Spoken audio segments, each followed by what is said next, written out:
تناول الطفل طعامه يتخيل الهدية أمامه، فأمه وعدته بهدية إن هو أنهى طعامه.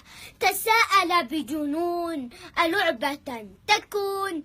أقبلت أمه بطلة بهية تحمل الهدية، نظر إليها فإذا بها بندقية، صاح بأعلى صوته: يا أمي يا أمي، ما هذه؟ أهذه هي الهدية؟ ضمته إليها واحتضنته بيديها وقالت: يا بني، لم نخلق للسعادة، فأنت في نظري مشروع للشهادة.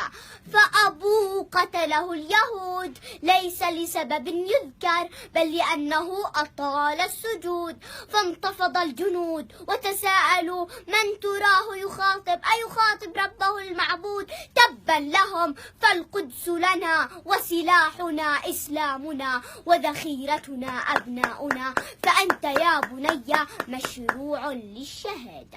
عاد إلى فراشه يشتكي للوسادة، فهو أصغر من هذا الكلام. ألا يحق له أن يعيش في سلام؟ استسلم لأحلامه ورأى عروسه أمامه، ولكنها مكبلة بالقيود وحولها اليهود تخاطبه: يا فارسي، حل قيدي عني، انزع سهم الغدر مني. تعبت من استنكارهم، تعبت من صيحاتهم، فأنا القدس أقولها لك: ما أخذ بالقوة لا يسترد إلا بالقوة. استيقظ من نومه ليعيش باقي يومه وهو يقول: ما أخذ بالقوة لا يسترد إلا بالقوة، وبيد يحمل البندقية وبالأخرى قصيدة شجية. انت في عندك رسالة لترامب، مظبوط؟ مزبوط. ليش الرسالة؟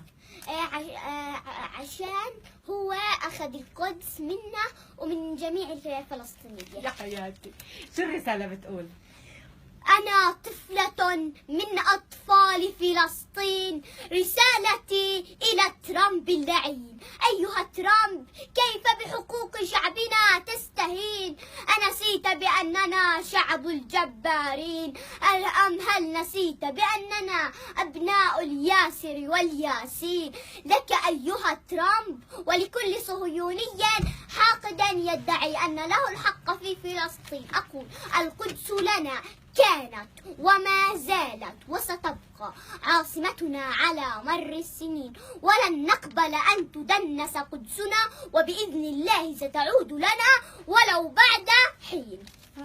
إلى قبة الشام دمشق، ها يا زمان العز هل قد عادوا؟ أم ضيعتنا في البلاد بلاد؟ يا نخل أرض الشام لوح في السماء، طال انتظار الماء قل الزاد. دهرا أنام على حكايات العروبة حالما وتزورني الأمجاد.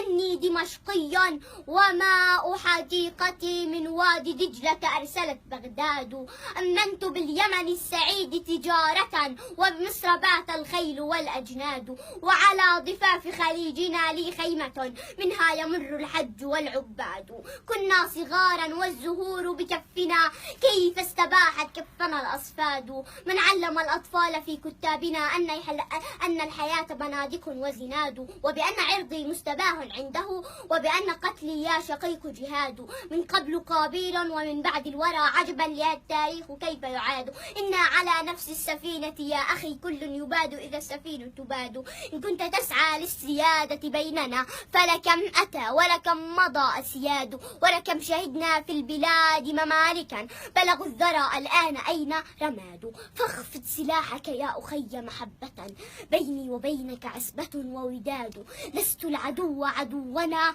متربص، فرح سعيد أننا آحاد.